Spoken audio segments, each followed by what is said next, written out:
Loin. Je m'entends généralement bien avec ma belle-mère, mais nous avons parfois des désaccords. La seule fois où nous avons eu des problèmes pertinents était il y a quelques années, lors d'un voyage en famille où nous avons eu une énorme dispute. En bref, il s'agissait de... J'ai manqué un dîner familial important au restaurant où ma mère-en-law et mon beau-père se sont rencontrés. En général, lorsque je suis en vacances. Je n'aime pas planifier les choses à l'avance et préfère explorer et m'amuser, alors je me suis laissé distraire et j'ai manqué le dîner. La semaine dernière, j'ai appris que ma mère-en-law et toutes mes belles-sœurs partent en voyage en Californie cet été. Apparemment, ils l'ont planifié depuis l'année dernière, et j'ai été spécifiquement exclue de toute la planification. Ma belle-sœur a dit que ma mère-en-law avait choisi de ne pas m'inviter à cause de la dispute que nous avions eue à propos de ce dîner il y a des années. Je suis le genre de personne qui aime aborder les choses de front sans foutaise puérile, alors j'ai appelé ma mère-en-law hier soir. Au début, elle a dit que ce n'était pas personnel. Elle voulait planifier de nombreuses activités pendant la semaine en Cali et elle savait que je n'étais pas fan des itinéraires planifiés à l'avance. J'ai dit que c'était du bullshit parce que je pouvais venir et traîner avec eux à la plage et à l'hôtel tout en allant aux activités planifiées que j'ai choisies. Elle a ensuite dit qu'elle ne paierait pas pour un vol et un hôtel pour moi juste pour choisir de me lever de tout le monde. Les choses se sont rapidement échauffées et elle m'a dit qu'elle s'était jurée de ne plus jamais payer pour l'un de mes voyages après avoir gâché son voyage d'anniversaire comme je l'avais fait juste. Parce que je suis égoïste et que je ne peux pas me déranger pour faire des choses que les autres veulent faire. C'était du bullshit complet et je l'ai appelé sur le coup. Nous avons fini par nous battre. Et j'ai raccroché. J'ai envoyé des textos à toutes mes belles-sœurs, leur disant que j'étais complètement dégoûté qu'elles m'aient toutes laissé tomber cette fois-ci parce que ma belle-mère a une querelle puérile contre moi et ne peut pas arrêter d'être une contrôleuse pendant 5 secondes. Aujourd'hui, je me suis réveillée avec texte après texte me disant de grandir et qu'elle n'était pas la seule à ne pas vouloir que je sois là. Mon mari me soutient à 100%, mais apparemment il s'est fait disputer par sa mère aujourd'hui et il a dit qu'il restait maintenant en dehors. Donc maintenant, je commence à me demander si appeler ça trop loin et que je devrais juste être la personne plus grande. Je ne sais pas cependant. Elle paie pour le voyage afin que tout le monde puisse passer du temps ensemble et faire des activités ensemble. Et votre position est que vous choisirez les activités qui vous intéressent. Tu es l'idiot. Elle ne vous doit pas un voyage gratuit. N'oubliez pas le fait que le voyage précédent était pour célébrer l'anniversaire des beaux-parents, et elle n'a même pas pu se déranger pour dîner. Je me demande aussi si certaines activités prévues nécessitent des réservations ou des dépôts qui seraient gâchés si la petite fille libraire à nouveau. On n'est pas si spécial et personne ne lui offrira de vacances complètement payées pour qu'elle puisse faire ce qu'elle veut à leurs frais. Mais attendez. Et où était le mari, le vrai fils, pendant ce temps? Est-ce qu'il est allé au dîner pendant que cette dame était distraite? Parce qu'elle m'a fait croire qu'elle était la seule à avoir manqué le dîner d'anniversaire et a plutôt argumenté avec la belle-mère pour avoir manqué un dîner d'anniversaire important au lieu de S. Excusez abondamment lors d'un voyage d'anniversaire financé par le couple d'anniversaire. L'attitude d'intitulé est stupéfiante. Chérie, j'ai des nouvelles pour vous. Ce n'était pas juste à propos du dîner. Je ne sais pas ce que c'était, mais ce n'était pas juste que vous ayez manqué le dîner.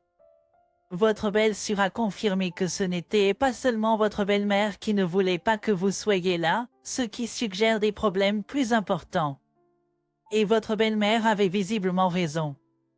Elle voulait traiter les gens avec un itinéraire spécifique. Vous avez confirmé que vous n'avez pas l'intention de suivre un itinéraire. Donc, vous y voilà. Ce n'est pas le voyage pour vous. Vous ne pouvez pas exiger un voyage gratuit à vos conditions. C'était évident. O semble très arrogant et abrasif, le je suis juste brutalement honnête assurément. Oh, vous avez un sens incroyable de l'intitulé de penser que votre belle-mère est tenue de vous inviter et de payer pour votre voyage. Vous auriez peut-être un point si vous payiez votre propre chemin, mais vous êtes un profiteur qui n'a pas pris la peine d'être reconnaissant dans le passé et qui est maintenant surpris de ne pas être invité à nouveau. Votre mari devrait se lever pour vous. Il devrait vous appeler pour votre mauvais comportement. Au lieu de cela, vous maltraitez agressivement sa famille. Il est évident que vous ne pouvez pas avoir une discussion franche sur ces questions car vous volerez au plafond. Je suis désolé pour lui. Mon mari et moi avons 2 garçons. J'ai un chat, 6, et il a un chien, 2. Je n'ai jamais été une personne à chien. Je savais que je devrais finir par surmonter mon traumatisme un jour, alors après des mois à m'en vouloir, je l'ai finalement autorisé, mais ce n'était pas sans protester. Je l'adore, certains chiens, comme la fille de ma mère, qui est probablement la meilleure chienne de cette planète, mais dans la plupart des cas, je les aime vraiment tout simplement pas. Et ce n'est pas la faute du chien, mais plutôt celle du propriétaire qui ne l'a pas assez dressé. Alors quand j'ai finalement cédé et que j'ai laissé mon mari avoir un chien, j'ai précisé qu'il était responsable de l'éduquer et que je ne serais pas responsable. Il l'a obtenu, c'est une chienne de thérapie, il y a 2 semaines, et c'est un vrai cauchemar. 100% de la faute de mon mari. Ce n'est même pas sa faute. Elle continue encore à fouiller dans les ordures et à faire ses besoins à l'intérieur. Son anxiété est telle qu'elle gémit constamment et est toujours sous mes pieds. Elle aboie et gémit dès qu'elle est dans le véhicule et il tient absolument à l'emmener partout. Elle est réactive. Elle est excessivement attirée par la nourriture, au point de renifler les sols pendant des heures d'affilée et de ne s'arrêter qu'une fois épuisée. Elle vous dévisage en gémissant dès que vous avez de la nourriture. Je viens de réussir à la faire arrêter de mordre les visages. Son idée du jeu est de montrer de l'affection, si l'on en croit ce que prétend mon mari, est le problème, mais cela m'a malgré tout fait me sentir comme si j'étais prisonnière chez moi. Mes enfants ne veulent pas non plus de ce chien, et ne l'ont jamais voulu, mais c'est à cause de mon mari. Eh bien, nous avons trouvé une location-vente que mon mari souhaite désespérément avoir. Il est tombé éperdument amoureux de lui.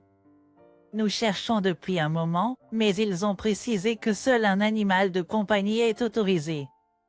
Ma réaction immédiate a été, eh bien, cela ne fonctionnera pas, tandis que sa réaction a été, qui pouvons-nous faire prendre le chat? Je lui ai dit que je n'étais pas prête à me débarrasser de mon chat pour que nous puissions garder son chien mal dressé que personne ne voulait sauf lui.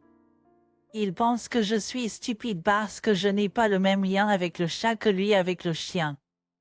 Je peux voir son point de vue, car il a une obsession malsaine avec son chien, et elle est exactement la même que lui, mais je ne le ferai toujours pas.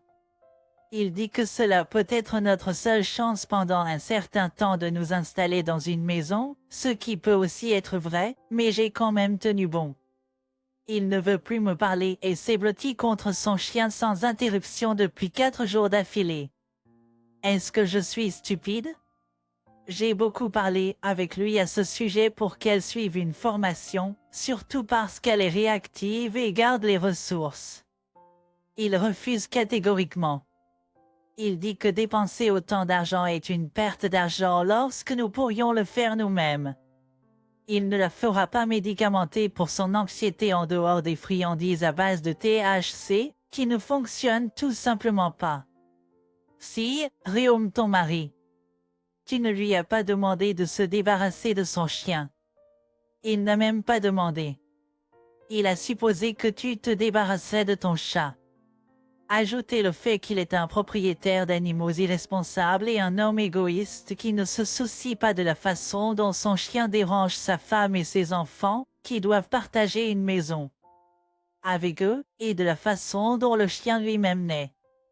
Heureuse parce qu'il ne lui fournit pas de vie de lien et de mise en scène. C'est vraiment un idiot. C'est la réponse. Le mari ne respecte pas l'eau et il se soucie certainement pas des enfants.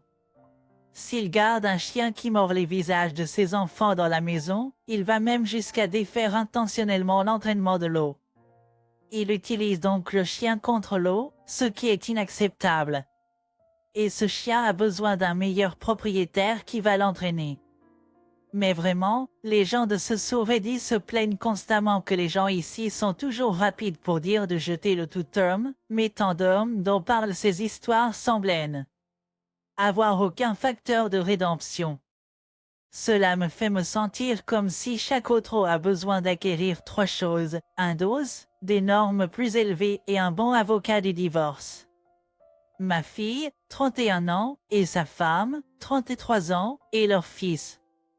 Le fils de la maternelle, vivant. Le partenaire vit dans un état différent. Je suis toujours celui qui va leur rendre visite dans leur maison en raison de l'horaire de travail chargé de ma belle-fille. Ma fille a dit qu'elle voulait venir me voir et ses vieux amis avec sa famille. Ils sont actuellement en train de rénover leur maison. Ils ont une maison dans notre ville et y séjournent généralement et viennent rarement chez nous. Ma fille m'a demandé s'il pouvait rester avec moi. J'ai dit, bien sûr. À leur arrivée, j'ai mentionné que j'avais préparé une chambre différente pour chacun d'eux, une pour ma fille, une pour ma belle-fille et une pour mon petit-fils. Ma fille a dit que j'étais déraisonnable et qu'elle voulait dormir dans la même chambre que sa femme. J'ai dit que je faisais la même chose pour mon fils et sa femme quand ils ont visité, et ils ne se sont jamais plaints. Ma fille a dit à ma belle-fille d'organiser une chambre d'hôtel. J'ai vraiment été blessée par sa décision et j'ai dit que j'espérais qu'elle resterait et c'était juste quelques jours. Elle a dit qu'elle n'avait pas dormi séparément de sa femme depuis 9 ans et ne commencerait pas à le faire maintenant. Ils sont partis et sont restés à l'hôtel. Ma fille est toujours distante envers moi et mes amis pensent que j'ai agi comme un idiot. Étais-je l'idiot? Un sot. J'avais préparé une chambre différente pour chacun d'eux. Puis quoi? Pourquoi diable fais-tu dormir des couples mariés dans des chambres séparées? Je pense que tu connais la réponse ici. Maman veut exercer un contrôle sur ses enfants adultes. Oh, ils sont mariés avec un enfant. Elle n'est pas une adolescente que vous essayez de protéger de l'atrocité de l'intimité conjugale. Quant à votre fils et sa femme, je suis certain qu'ils ne se sont jamais plaints ouvertement, mais ont eu beaucoup de problèmes à ce sujet derrière des portes closes et ne voulaient pas vous affronter à ce sujet.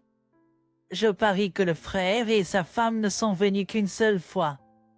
Depuis, ils sont simplement trop occupés pour rendre visite. À moins que votre raisonnement ne soit que les seuls lits d'invités que j'ai sont des singles, donc je les ai préparés 3 chambres parce que je ne pensais pas qu'ils seraient à l'aise de entasser 2 adultes dans un petit lit unique. Je dois partir, vous êtes un idiot. Votre fille ne veut tout simplement pas accepter de la merde comme son frère. Bravo pour elle. Moi, 40 ans, je suis mariée à Claire, 39 ans. J'ai 2 enfants avec mon épouse décédée qui sont adolescents. Claire a un fils adulte dans la vingtaine. Mon épouse décédée était Maggie et je l'aime toujours. Elle est décédée lorsque nos 2 enfants avaient 2 et 3 ans. Nous avions discuté de la possibilité que cela se produise car elle avait un emploi où elle se mettait en danger pour aider les autres. Elle fait toujours partie de notre histoire. Lorsque j'étais prête à sortir avec quelqu'un à nouveau, j'y suis entrée avec quelques points de base qui devaient être corrects avec un partenaire potentiel. Ceci était: je ne cherchais pas une mère pour mes enfants. Ils ont une mère et ne voulaient pas d'une relation où ils appelaient quelqu'un d'autre maman. Oui, nous en avons parlé. Maggie ferait toujours partie de l'image et tout partenaire du mien devait être d'accord avec cela. Maggie ne serait pas oubliée ou effacée, juste parce que j'étais prête à sortir avec quelqu'un. Je ne voulais également pas avoir plus d'enfants.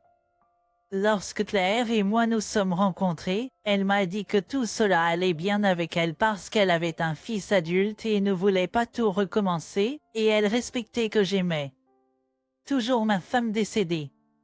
Elle et mes enfants s'entendaient bien, alors je me sentais bien à propos de notre relation. Les choses allaient bien jusqu'à l'année dernière lorsque mon plus jeune m'a dit que Claire les mettait mal à l'aise pendant la fête des mères et qu'elle avait demandé que mon enfant propose un changement de plans et que nous fassions quelque chose pour elle ce jour de la fête des mères. Claire était toujours avec son fils pendant que les enfants et moi visitions la tombe de Maggie, allions déjeuner dans le dîner Maggie. Et moi les emmenais dans le dîner où Maggie les emmenait pendant qu'elle était en vie, et nous nous détendions ensuite.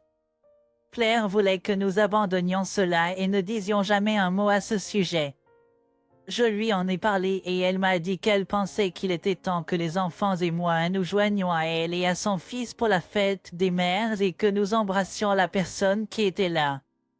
Je lui ai dit qu'elle célébrait avec son fils pendant que mes enfants et moi nous souvenions et honorions leur mère.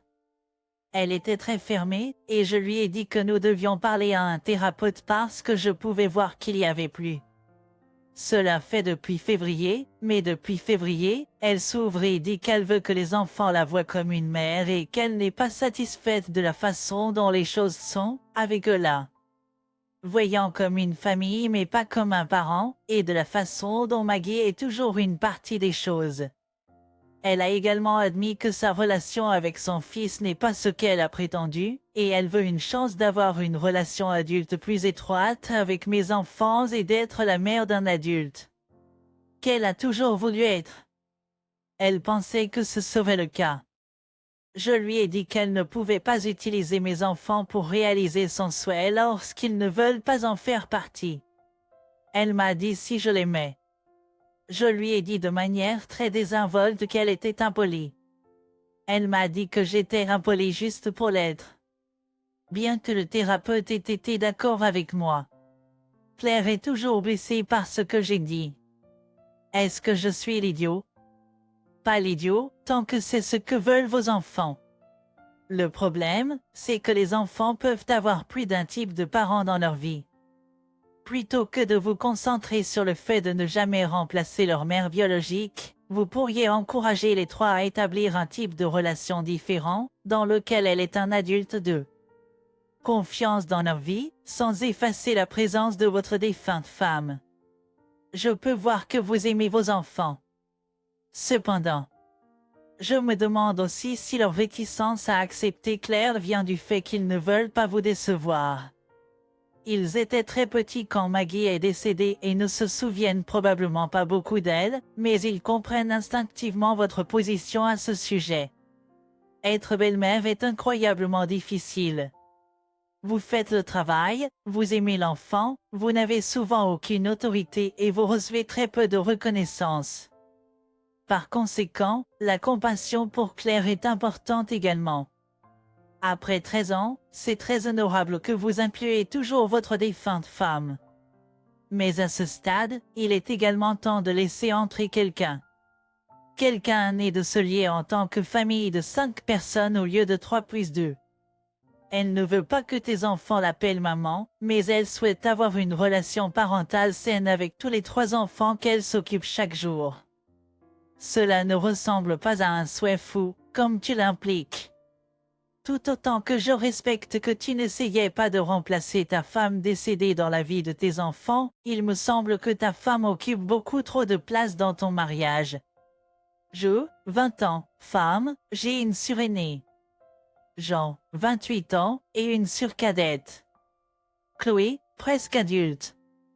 Jean nous a rendu la vie impossible. Elle était méchante, irresponsable, menteuse, voleuse, tout. Elle a refusé d'aller en thérapie et a combattu notre mère à chaque étape. Aucun de nous ne pouvait avoir de belles choses parce que Jean les gâcherait ou le moment. Elle s'est disputée avec Chloé quand elle avait 11 ans et Jean 22 ans. Il y a tellement plus qu'elle a fait, mais c'est très personnel. C'était une mauvaise personne, point final. Lorsqu'elle avait 24 ans, elle a rencontré son petit ami, une bénédiction littérale. Jean s'est finalement rendu en thérapie, a obtenu un diplôme et a un emploi. Elle n'est pas parfaite, mais je ne peux pas reconnaître ses efforts autant que je la déteste. Au cours des derniers mois, elle essaie de se reconnecter avec la famille. Chloé est en contact zéro, mais maman et moi la voyons. Je pense qu'elle a menti à son thérapeute parce qu'elle s'est fait dire qu'elle était le bouc émissaire. J'étais l'enfant invisible et Chloé était l'enfant doré. Ce n'est pas plus vrai que ça. Je l'admets, pendant la période la plus critique de la spirale de Jean. Maman a supposé que tout ce qui était mauvais était causé par Jean. Mais c'était parce qu'il y avait eu des années de comportements destructeurs répétitifs. Oui. Jean, tu es alcoolique. Bien sûr, elle va supposer que c'est toi qui as volé son alcool. Ou en supposant qu'elle a été renvoyée de son travail à cause de son attitude, ce qui explique pourquoi elle a été renvoyée de tous ses emplois auparavant. Ou en supposant qu'elle était ramenée à la maison par la police parce qu'elle enfreint régulièrement la loi. Ce n'était jamais méchant de la part de maman, mais c'est ce à quoi tu t'es habitué au cours des presque 10 dernières années. Tu vas faire un jugement hâtif. Joe est son fiancé. Luc, nous sommes allés prendre un café, et elle a abordé ce sujet. Et je l'admets. J'ai ri à son visage. Elle a demandé ce qui n'allait pas, et j'ai dit, bouc émissaire? Sérieusement? Jean. Je suis heureux que tu ailles mieux, mais tu étais un morceau de merde en grandissant. Elle est devenue très en colère et a dit qu'elle essayait de nous contacter. J'ai dit que je l'appréciais, mais qu'elle devait reconnaître la douleur qu'elle avait causée à tout le monde. Elle est sortie en trombe et m'a envoyé un message en disant qu'elle ne tolérerait pas un tel manque de respect et qu'il lui a fallu des années pour réaliser la dynamique de la famille. Edith. Je tiens également à préciser que Jean a attribué ces étiquettes à nous, pas à son thérapeute. J'ai appris que les thérapeutes respectables n'utilisent pas de tels termes. Donc mon meilleur pari est que Jean a inventé cela pendant notre rencontre, ou que son thérapeute l'a renforcé. Quoi qu'il en soit. Jean a élaboré cet alignement, ce qui me rend sceptique à son égard. Pas l'idiot. Tes mots ont été durs, mais ils ont l'air d'être justes. En d'autres termes, ton point était de reconnaître sa croissance, mais aussi de souligner que ce n'est pas acceptable de revendiquer le statut de victime après coup si cela te dispense de assumer tes responsabilités dans tes actes. Il semble qu'elle ait fait des progrès. Néanmoins, si cela se transforme en j'étais vraiment la victime, ses progrès et sa thérapie ont déraillé, et cela deviendra toxique à nouveau. Tu avais raison de le souligner et de t'assurer qu'elle sait que tu as ta propre mémoire de la façon dont cela s'est produit. Un saut. Que la vie de Jean était telle comme 8 à 13 ans avant que tu ne sois conscient de la dynamique familiale ou que tu puisses former des souvenirs. Beaucoup des comportements dont tu parles ne surgissent généralement pas de nulle part, et si Jean a subi des abus ou des négligences dans sa jeunesse, elle a probablement agi de la sorte. Le fait que tu étais l'enfant invisible suggère de graves problèmes découlant de tes parents. Ce n'est pas grossier du tout. Imaginons qu'elle ait vécu une expérience abusive, elle vous maltraite et maltraite votre sœur à cause de cela. Si elle n'est pas responsable de ses actes en raison de mauvais traitements, alors vous n'êtes pas responsable de vos actes en raison des mauvais traitements qu'elle vous a faits. Et la personne que vous maltraitez à cause de cela n'est pas non plus responsable, qui est responsable après tout, quand s'arrête et il. Vous ne pouvez pas être le bourreau et la victime dans la même relation.